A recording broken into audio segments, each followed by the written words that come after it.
Hello traders, market எப்படி move ஆகுது, அதோட உண்மையான மொழி என்ன அப்படிங்கறத பத்தி பார்க்க போற இந்த ஸ்பெஷலான அலசலுக்கு உங்களை வரவேற்கிறேன். நாம எக்கச்சக்கமான விஷயங்களை தேடி ஓடுறோம், ஆனா விலை, அதாவது பிரைஸ் எப்படி மாறுதுன்னு புரிஞ்சுக்கிறது தான் எல்லாத்துக்கும் அடிப்படை, இல்லையா? இன்னைக்கு அந்த அடிப்படைய எந்த குழப்பமும் இல்லாம ரொம்ப கிளியரா கத்துக்க போறோம். ரெடியா? சரி, இன்னைக்கு நாம என்னெல்லாம் பார்க்க போறோம்னா, முதல்ல பிரைஸ் ஆக்ஷனோட பேசிக்ஸ், அப்புறம் மார்க்கெட் ட்ரெண்டை எப்படி கண்டுபிடிக்கிறது, support and resistance Jones, break out மற்றும் வால்யூம், அப்புறம் ரொம்ப முக்கியமான ட்ரேடிங்ல இருக்கிற நிஜமான ரிஸ்க். இவ்வளவுதான், ரொம்ப சிம்பிள். ஓகே, முதல்ல பிரைஸ் ஆக்ஷன் பேசிக்ஸ், அதாவது எந்த ஒரு நாய்ஸும் இல்லாம சார்ட்டை ரொம்ப கிளியரா பாக்குறது எப்படின்னு தெரிஞ்சுக்கலாம். ட்ரேடிங்னாலே ரொம்ப காம்ப்ளிகேட்டட்னு நீங்க ஃபீல் பண்றீங்களா? நிஜமா சொல்லுங்க. விதவிதமான இண்டிகேட்டர்ஸ், ஏகப்பட்ட கோடுகள்னு சார்ட்டையே ரொம்ப குழப்பமாக்கி வச்சுக்கிட்டு எப்பயாவது பயந்து போயிருக்கீங்களா? ஆனா உண்மை என்ன தெரியுமா? மார்க்கெட் மூவ்மெண்ட்டை புரிஞ்சுக்க அவ்ளோ பெரிய குழப்பங்கள் தேவையே இல்ல. காம்ப்ளெக்ஸ் இண்டிகேட்டர்ஸ்க்கும் பியோர் பிரைஸ் ஆக்ஷனுக்கும் இருக்கிற மெயின் வித்தியாசமே இதுதான். நிறைய பேர் ஏகப்பட்ட ஃபார்முலா, அல்காரிதம்னு போட்டு கணிப்பாங்க. ஆனா பிரைஸ் ஆக்ஷன் ட்ரேடர்ஸ் மார்க்கெட்டோட நேரடியான விலை நகர்வை மட்டுமே கவனிப்பாங்க. ஏன்னா அந்த பிரைஸ் மூவ்மெண்ட் மட்டும்தான் எந்த ஃபில்டரும் இல்லாத பியோர் டேட்டா. இது ஒன்னு தெரிஞ்சா போதும், சார்ட்ல இருக்கிற தேவையில்லாத குழப்பங்கள்லாம் காணாம போயிடும்.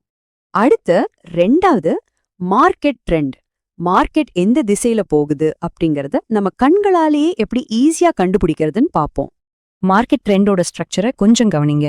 இது ஒரு மாடிப்படி மாதிரி தான். ஹையர் ஹைஸ், ஹையர் லோஸ் தொடர்ந்து வைக்குதுன்னா அது அப் ட்ரெண்ட். இங்க வாங்குறவங்களோட கை ஓங்கி இருக்கு, சோ இது புல்லிஷ் மொமெண்டம்னு சொல்றோம். அப்படியே ஆப்போசிட்டா ஒரு மலையிலிருந்து கீழே இறங்குற மாதிரி லோவர் ஹைஸ், லோவர் லோஸ் வைக்குதுன்னா அது டவுன் ட்ரெண்ட். இங்க செல்லிங் ப்ரெஷர் அதிகமா இருக்கு, அதனால இது பேரிஷ். இந்த சிம்பிளான ஒரு விஷயம் மார்க்கெட் எங்க போகுதுன்னு நமக்கு அப்பட்டமா காட்டிடும். என்னதான் நாம பியோர் பிரைஸ் ஆக்ஷன் சொன்னாலும் சில எக்ஸ்பர்ட்ஸ் ட்ரெண்டை இன்னும் ஸ்ட்ராங்கா கன்ஃபார்ம் பண்ணிக்க 50 அல்லது 200 இஎம்ஏ, அதாவது எக்ஸ்பெனென்ஷியல் மூவிங் ஆவரேஜ் யூஸ் பண்ணுவாங்க. இது ஒரு பேசிக் பேஸ்லைனா செயல்பட்டு மார்க்கெட் புல்லிஷா இருக்கா இல்ல பேரிஷா இருக்கான்னு ஒரு டபுள் கன்ஃபர்மேஷன் கொடுக்கும். அடுத்தது சப்போர்ட் அண்ட் ரெசிஸ்டன்ஸ் ஜோன்ஸ். மார்க்கெட்டோட தர அப்புறம் கூரை, இப்படி கூட இதை சொல்லலாம். சப்போர்ட் லெவல்னா என்ன?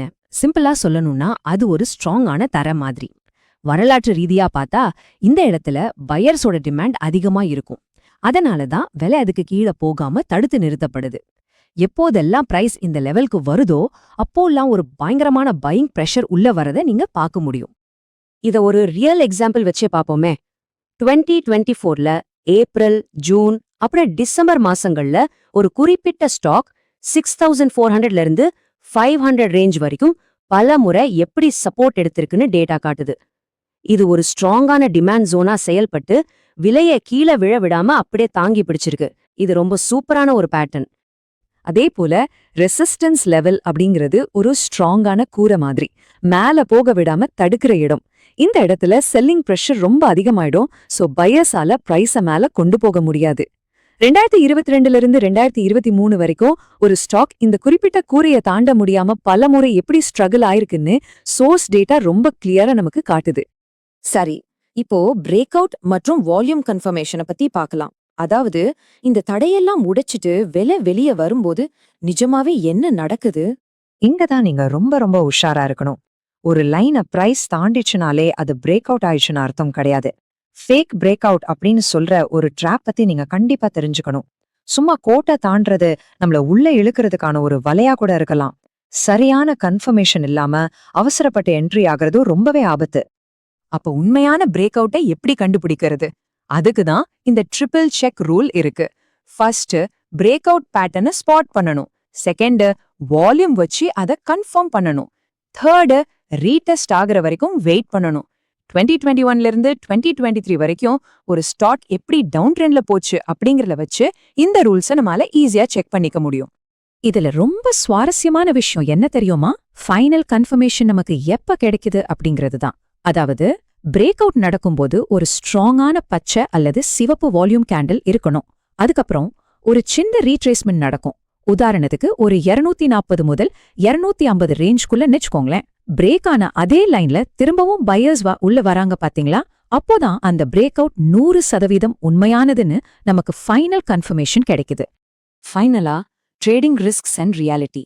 மார்க்கெட்டோட நிஜமான முகத்தை நம்ம ஃபேஸ் பண்ணி தான் ஆகணும். நாம என்னதான் பியோர் பிரைஸ் ஆக்ஷன் ஸ்ட்ராட்டஜி அப்படின்னு எல்லாம் பேசினாலும் ரிஸ்க் அப்படிங்கிறது இல்லாம போயிடாது. செக்யூரிட்டிஸ் மார்க்கெட்ல இன்வெஸ்ட் பண்றது எப்பவுமே மார்க்கெட் அபாயங்களுக்கு உட்பட்டதுதான். குறிப்பா தனிப்பட்ட ஸ்டாக்ஸ் அல்லது கமாடிட்டிகள்ல ட்ரேட் பண்றது ரொம்பவே ரிஸ்கான விஷயம். அதனால எந்த ஒரு முடிவெடுக்கிறதுக்கு முன்னாடியும் ஈக்விட்டி, டெரிவேட்டிவ் மற்றும் மியூச்சுவல் ஃபண்ட் சம்பந்தப்பட்ட டாக்குமெண்ட்ஸை ரொம்ப கவனமா படிக்கணும்னு டேட்டா தெளிவா சொல்லுது. சோ இப்போ உங்களுக்கான ஒரு முக்கியமான கேள்வி. உங்களை சுத்தி இருக்கிற இந்த சிக்கலான இண்டிகேட்டர்ஸ் வலையில இருந்து வெளியே வந்து சார்ட்டோட உண்மையான மொழியான பியோர் பிரைஸ் ஆக்ஷனை வச்சு ட்ரேட் பண்ண நீங்க ரெடி ஆயிட்டீங்களா? இல்ல இன்னமும் அந்த பழைய குழப்பங்கள் தான் எனக்கு சேஃப்டின்னு நினைக்கிறீங்களா? இந்த அலசல நாம பார்த்த விஷயங்களை வச்சு நீங்களே உங்க சார்ட்டுகளை ஓபன் பண்ணி செக் பண்ணி பாருங்க.